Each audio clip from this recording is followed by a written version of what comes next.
और हिमाचल का मुख्यमंत्री कौन बनेगा, यही सवाल सभी के मन में उठ रहा है। नमस्कार, मैं हूं आपके साथ बागीशा पांडे और आप सुदर्शन न्यूज देख रहे हैं। कौन बनेगा हिमाचल का मुख्यमंत्री, इस सवाल का जवाब अब से कुछ ही देर में मिल जाए, क्योंकि शिमला में विधायक दल की बैठक को लेकर कांग्रेसी विधायकों में मंथन चल रहा है। ये बैठक पहले दोपहर 3 बजे होनी थी, लेकिन इसको आगे बढ़ा दिया गया और अब ये बैठक शाम 6 बजे से शुरू होने की जानकारी, यानी कि बैठक शुरू हो चुकी है।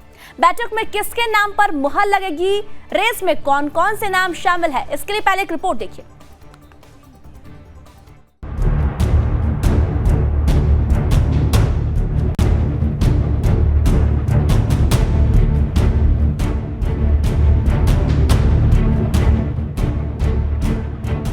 देवभूमि हिमाचल प्रदेश में सत्ता का परिवर्तन हुआ और कांग्रेस विजय हुई। बहुमत से जीत प्राप्त करने के बाद अगला मुख्यमंत्री कांग्रेस पार्टी से कौन बनेगा, इस पर समीक्षा कर रहे हैं। सीएम पद को लेकर कांग्रेस में अंदरूनी राजनीति चल रही है।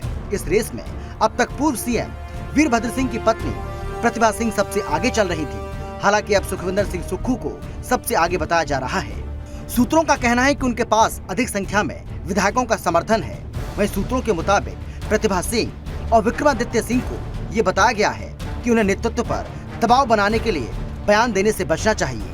इस बीच कांग्रेस नेता राजीव शुक्ला, भूपेश सिंह हुड्डा, भूपेश बघेल और अखिल भारतीय कांग्रेस कमेटी के सचिव तजिंदर पाल सिंह बिट्टू ने हिमाचल के राज्यपाल से मुलाकात की है। सुखविंदर सिंह सुक्खू को शीर्ष नेतृत्व का विश्वास भी प्राप्त है, लेकिन पर्यवेक्षक उनको मिल रहे समर्थन का आकलन करेंगे। सूत्रों का कहना है कि सुक्खू के पक्ष में फैसला जाने की संभावना ज्यादा लग रही है।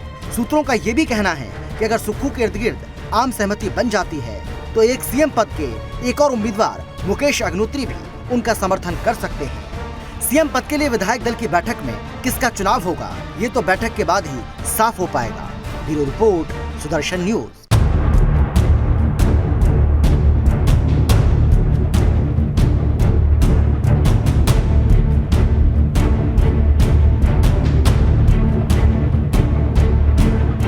आप छत्तीसगढ़ में देखिए, आप राजस्थान में देखिए, जगह जगह जो है हमारे जो एमपी वहाँ भी रहे, उनको भी जो है बाद में मुख्यमंत्री बनाया गया। ऐसा क्यों है? वो हो सकता है, क्यों नहीं हो सकता है? से बिलोंग करती हूँ। हमने 8 साल की उम्र से 73 साल की उम्र में कांग्रेस के बुनियादी जो काम किए हैं उन सब के ऊपर हमारी नजर है। हम ये चाहते हैं कि हिमाचल प्रदेश में पूर्व स्वर्गीय मुख्यमंत्री जी ने जो समस्त हिमाचल के लिए डेवलपमेंट किया है, आज उनके परिवार से रानी प्रतिभा सिंह को सेंटर से हमारा हाई कमान के द्वारा अध्यक्ष बनाया गया है। आज 40 सीट आई है तो रानी प्रतिभा सिंह के वजह से कोई जरूरी नहीं है कि उसमें एमएलए में से ही बने, दूसरे लोग भी सीएम बनते हैं, पहले भी बने हैं। इस बात के हम साक्षी हैं। ऐसा नहीं है, ऐसा नहीं। तो हिमाचल प्रदेश में मुख्यमंत्री कौन होगा, इसी को लेकर बैठक चल रही है, चर्चा चल रही है, गुटबाजी साफ तौर पर देखी जा रही है। आपको बता दें, जो पर्यवेक्षक भेजे गए हैं दिल्ली से, मुख्यमंत्री भूपेश बघेल, पूर्व मुख्यमंत्री भूपेंद्र सिंह हुड्डा, जब वो हिमाचल प्रदेश पहुंचे तो प्रतिभा सिंह, जो कि प्रबल दावेदार है मुख्यमंत्री पद के लिए, उनके समर्थकों ने नारेबाजी की। हमने आपकी उनकी प्रतिक्रिया भी सुनाई। वो कह रहे हैं कि रियासत कायम रहनी चाहिए, लेकिन पासा पलट गया, खेला हो गया। बीते दिन हमने चुनावों के नतीजे देखे, किस तरह से राज बदल गया, लेकिन रिवाज जो है वो कायम रहा। ये तस्वीरें जो है, ये नारेबाजी की तस्वीरें हैं। प्रतिभा सिंह को मुख्यमंत्री बनाने को लेकर देखिए किस तरह से उनके समर्थकों ने नारेबाजी की।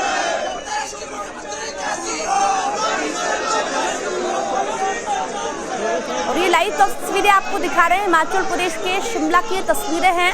प्रतिभा सिंह को मुख्यमंत्री बनाने को लेकर पर्यवेक्षकों की गाड़ी के आगे उनके समर्थकों ने नारेबाजी की। उन्होंने कहा कि वीरभद्र सिंह ने जो काम किया है उसे हम नहीं भूल सकते। उनके नाम को लेकर हालांकि कांग्रेस ने वहां पर चुनाव लड़ा है, उनकी जो उपलब्धियां हैं वीरभद्र सिंह की, उसे भी गिनाया गया। उनकी बेटी जो कि प्रबल दावेदार है, ये कहा जा रहा है कि काफी ज्यादा संख्या में विधायक प्रतिभा सिंह के समर्थन में है। वही बात करें हम सिद्धू की, तो उनके समर्थक में भी काफी समर्थक ऐसे हैं जो कि उनके समर्थन में है, लेकिन कहीं न कहीं प्रबल दावेदार जो है वो प्रतिभा सिंह ही बताई जा रही है। मुकेश अग्निहोत्री जो कि ब्राह्मण चेहरा है वो भी लगातार सामने आ रहा है। वीरभद्र सिंह की बेटी प्रतिभा सिंह, उनका नाम भी लगातार सामने आ रहा है। सुखविंदर सिंह सुक्खू का नाम भी लगातार सामने आ रहा है सीएम रेस में।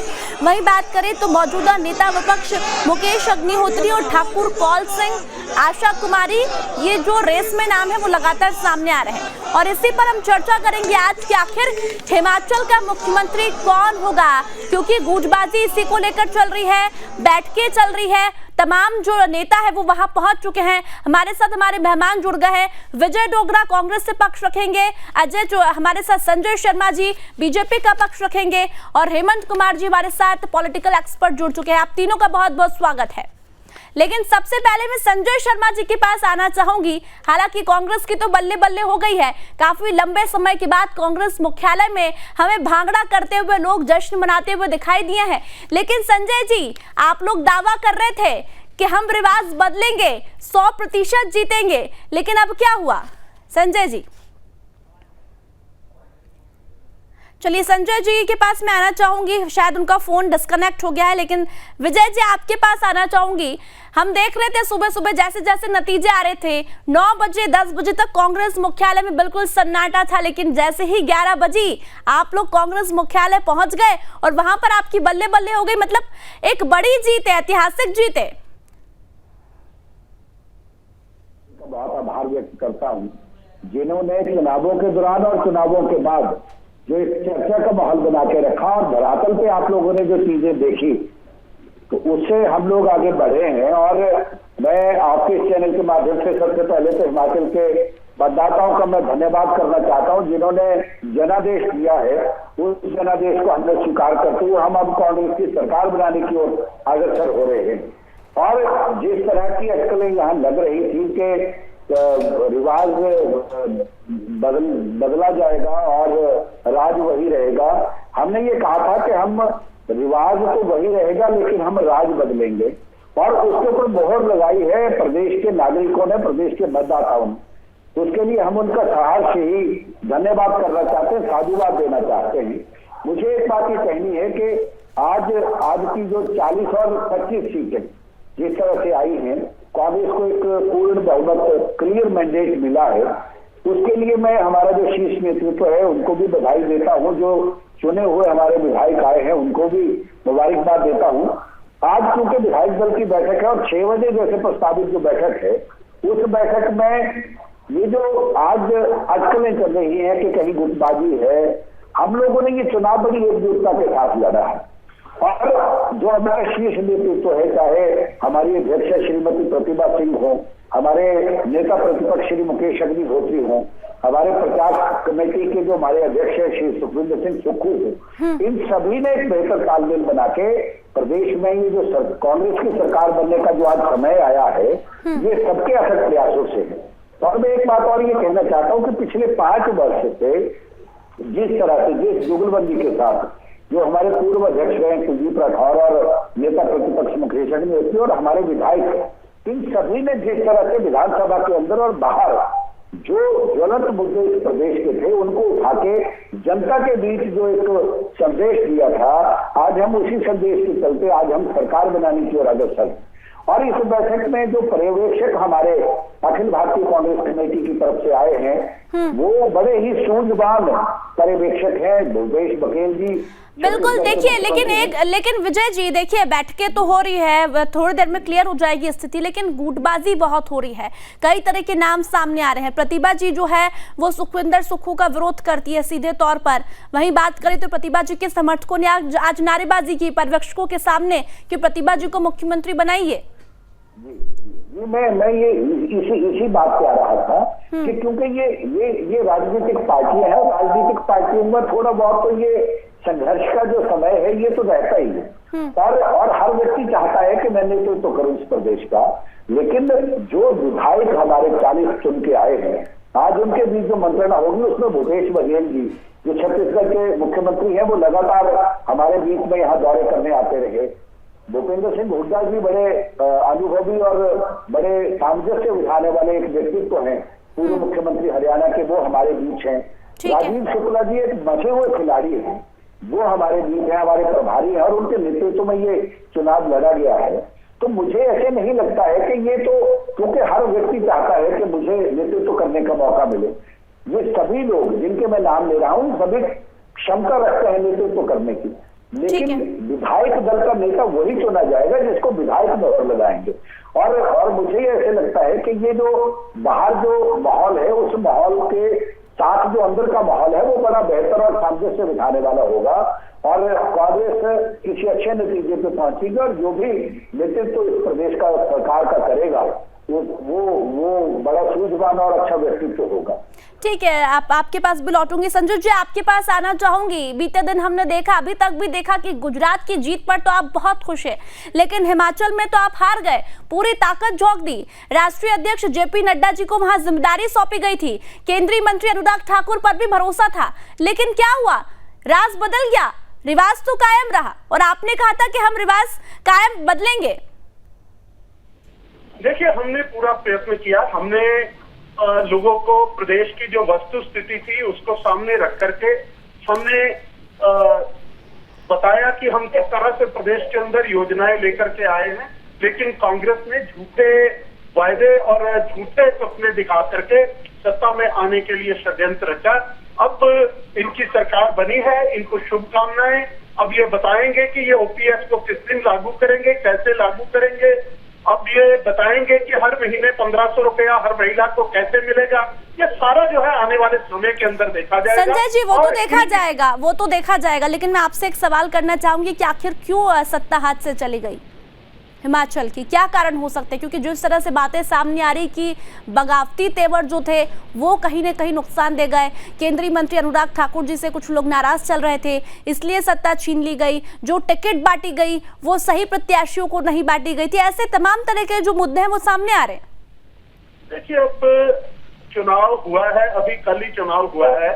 अब इसके बाद जो है वो प्रदेश की पार्टी की हाईकमान भी और केंद्रीय हाईकमान भी बैठ करके जो है, जिन्होंने चुनाव लड़ा है, क्या क्या परिस्थितियां किसने कैसी वहां पे पेश करी हैं, उस सारे उसको लेकर के मंथन होगा और जो कमियां होंगी उनके ऊपर काम किया जाएगा और भविष्य के अंदर जो है वो जनता की किस तरह से हम बेहतर सेवा कर सकते हैं और कैसे हम दोबारा जो है वो कांग्रेस को बेनकाब करके, क्योंकि इन्होंने जो वायदे किए हैं वो वायदे वो कभी पूरे होंगे नहीं, क्योंकि इन्होंने वो वायदे किए हैं जो स्टेट सब्जेक्ट है ही नहीं, जो केंद्र के अधिकार क्षेत्र में आता है, वो वायदे भी इन्होंने जो है वो प्रदेश स्तर पे किए हैं। तो कैसे पूरे संजय जी, वादे तो आपने भी पूरे नहीं किए थे, वादे तो आपने भी पूरे नहीं किए, जिसके चलते जनता ने आपको नहीं चुना।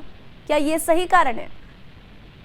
नहीं, ऐसा कुछ नहीं है। हमने हमारा जो पिछला चुनाव का घोषणा पत्र था, दृष्टि पत्र था हमारा, उसको पूरी तरह से हमने लागू किया और समय से पहले लागू किया और जो चीजें वहां पे नहीं थी उनसे भी बढ़ के जो है वो हमने काम किया है।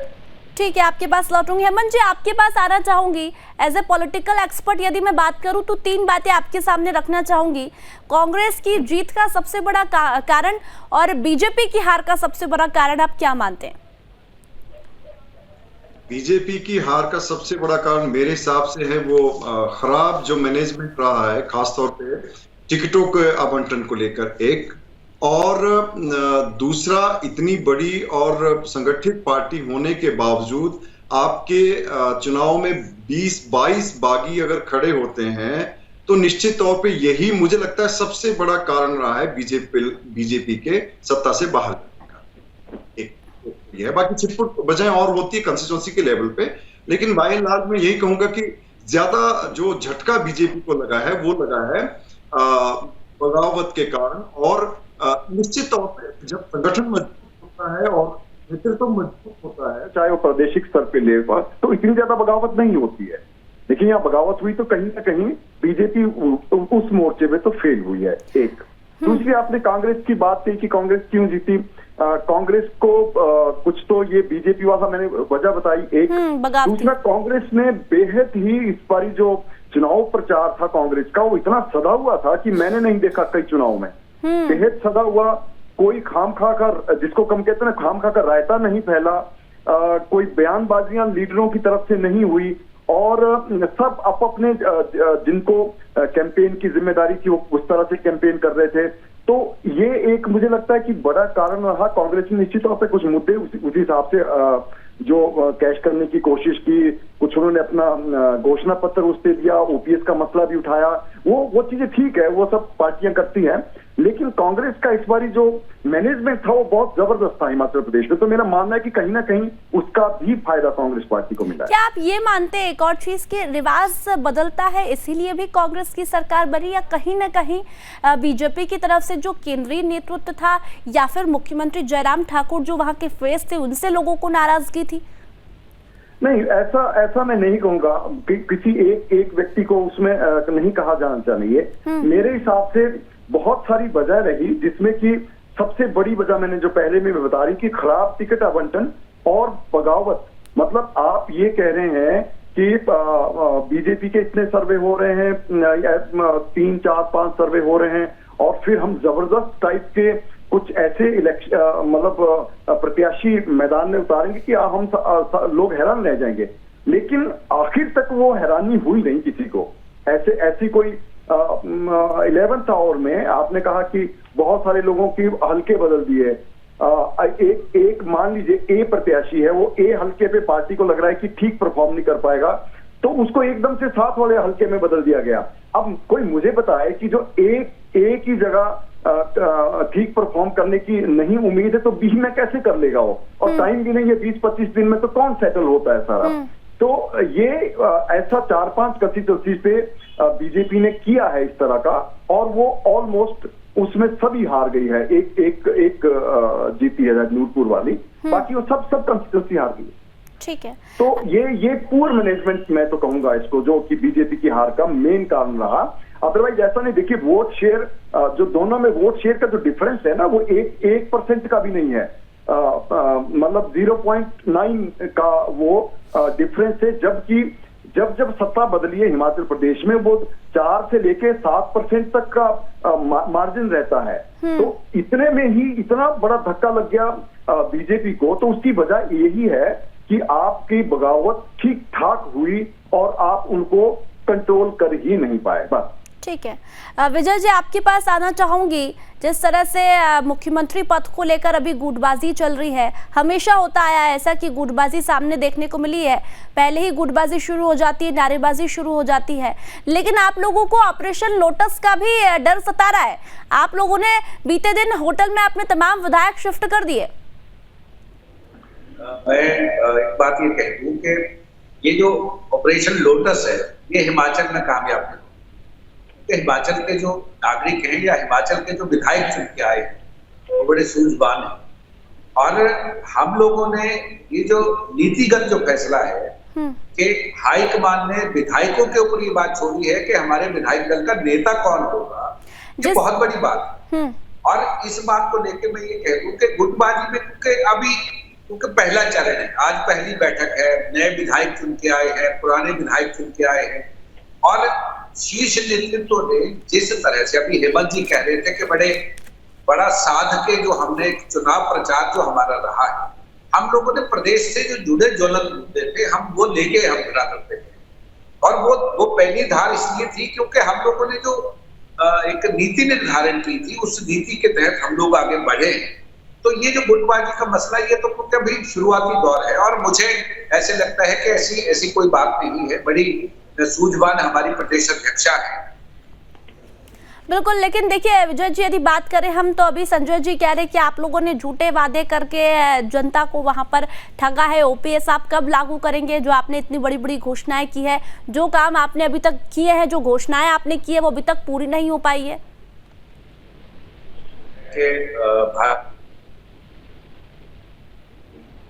और ये जो सत्ता से बाहर जाना, और हम लोगों ने जो प्रतिज्ञा पत्र, हमारा जो वचन पत्र है, उसमें जो बातें हमने कही हैं, हमने बड़ा सोच समझ के इस बार हमने अपना घोषणा पत्र बनाया है।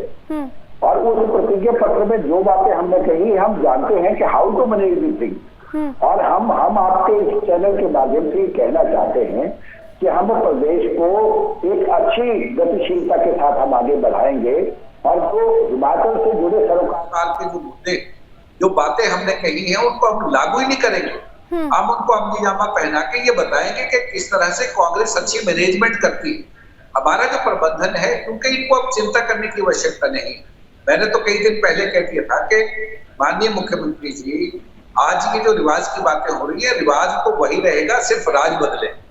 और ये राज हमने बदला है, हम लोगों ने बड़ा सोच समझ के जो फैसले लिए हैं, क्योंकि ओल्ड पेंशन स्कीम पे ये 4.5 साल बाद जब चुनाव घोषित हो गए, फिर कैसे कहने लगे। चलिए आप ये बताइए कि आपको क्या लगता है कि भारतीय जनता पार्टी के हाथ से सत्ता क्यों चली गई? क्योंकि उन्होंने तो 100% ये दावा किया था कि हम रिवाज बदलेंगे, हम फिर से सत्ता में आएंगे।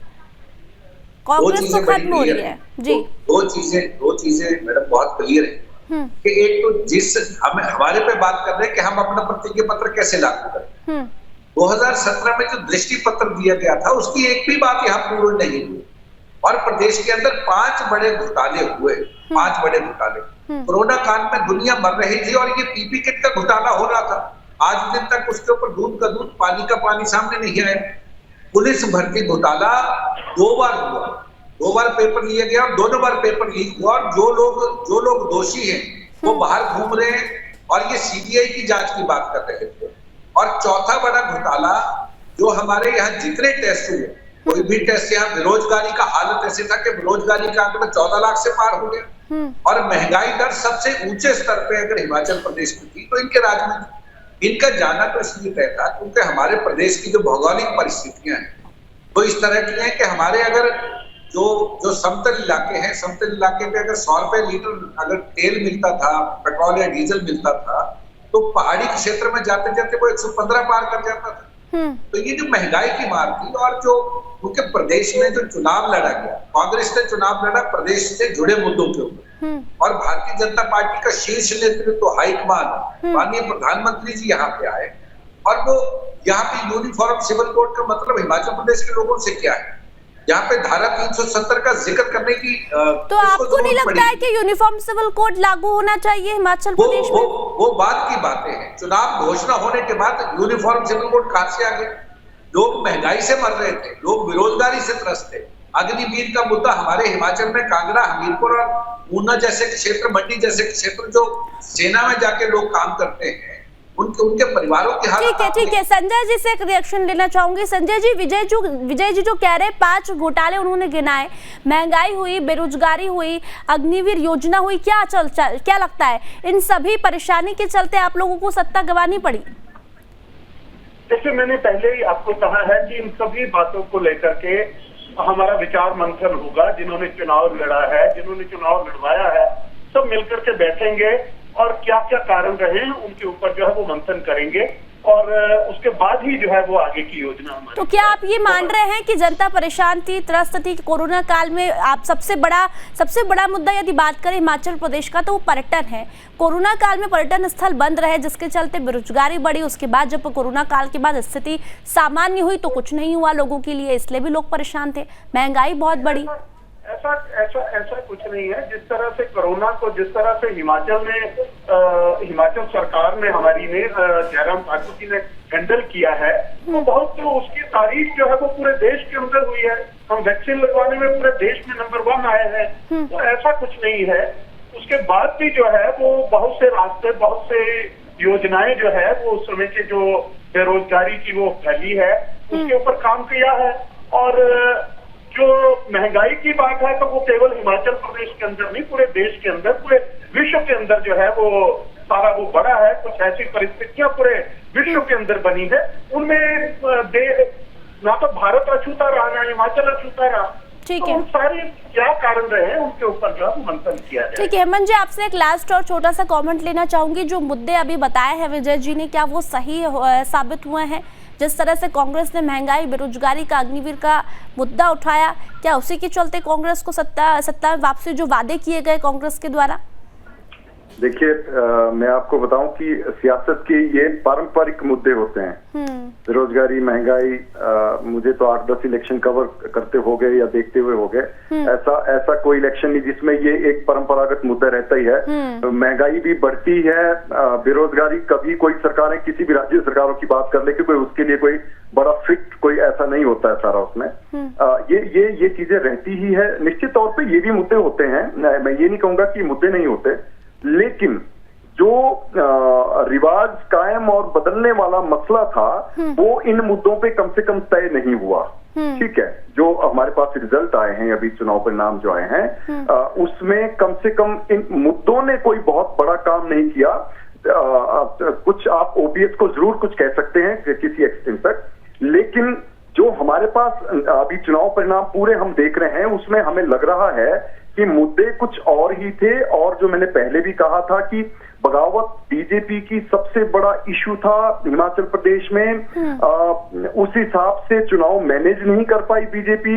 आपने देखा होगा कि एक प्रत्याशी को तो मोदी जी ने खुद बात की थी टेलीफोन पे और लेकिन नहीं बैठे वो, उसके बावजूद भी नहीं बैठे। तो आप सोचे कि यहाँ मतलब संगठन के हिसाब से कितना गड़बड़ था सारा। लेकिन हेमंत जी एक और बात है, ये भी बात सामने आ रही है कि प्रधानमंत्री नरेंद्र मोदी का चेहरा वहां पर नहीं रखा गया, इसके चलते भी चुनाव हार गया, ये भी कारण हो सकता है? ऐसा नहीं है, मोदी जी का पर्सनल कनेक्ट है हिमाचल प्रदेश के साथ और ये चेहरा रखना नहीं रखने का मसला नहीं है। मोदी जी ने तो इलेक्शन से एकदम पहले महीने भर पहले 3-4 दौरे यहाँ के किए थे, इलेक्शन में भी वो बराबर यहाँ पे आते रहे सारा, वो ऐसा तो मैं नहीं कहूंगा, ऐसा कुछ भी नहीं हुआ था। हाँ, ये जरूर है कि कांग्रेस के मुकाबले बीजेपी लोकल इशू पे जो इनके बड़े नेता आए लोकल इशू पे बहुत बात नहीं कर पाए और कांग्रेस ने लगातार लोकल मसलों पे बात की। ये भी एक देखिए बहुत चीजें जब हम कहें कि जब हम संसद के लिए जब लोकसभा के लिए वोट डाल रहे हैं उसमें एक राष्ट्रीय मसलों की बात होती है, उसमें चाहे 370 है, उसमें चाहे कोई और बड़ा मुद्दा है, लेकिन जब ये विधानसभा का मामला होता है तो मुद्दे निहायत ही लोकल हो जाते हैं। तो उस पे जो है मुझे लगता है कि कहीं ना कहीं बीजेपी की उसमें कमी रही है। बिल्कुल, आपने एक बात तो बिल्कुल सही की, एक तो बगावती एक स्थानीय नेताओं की नाराजगी कहीं न कहीं भारतीय जनता पार्टी को ले डूबी। विजय जी आपका बहुत बहुत धन्यवाद, आप दोनों का बहुत बहुत धन्यवाद, हेमंत जी, संजय जी। तो आपने देखा कि अब हिमाचल में गुटबाजी शुरू हो गई मुख्यमंत्री को लेकर, लेकिन कहीं न कहीं बगावती तेवर भारतीय जनता पार्टी को ले डूबे। वहीं स्थानीय नेताओं की नाराजगी के चलते भी आज जो परिणाम आए हिमाचल प्रदेश के वो भारतीय जनता पार्टी के पक्ष में नहीं आए। लेकिन अब इंतजार इस बात का है कि हिमाचल प्रदेश का मुखिया कौन होगा, क्योंकि 4 से 5 नाम है जो कि रेस में सबसे आगे चल रहे हैं। लेकिन प्रतिभा सिंह जो कि कांग्रेस हिमाचल प्रदेश के अध्यक्ष है, उनका नाम सबसे आगे चल रहा है क्योंकि उनके पिता मुख्यमंत्री रहे वीरभद्र सिंह जी और उन्हीं का नाम लेकर कांग्रेस ने चुनावी मैदान में अपनी ताल ठोकी थी और आज यही कारण है कि 40 सीटों पर कांग्रेस आई है और जीत भी हासिल कर ली है। तो चलिए फिलहाल इस चर्चा में इतना ही, मुझे दीजिए इजाजत और आप देखते रहिए सुदर्शन न्यूज। जय हिंद।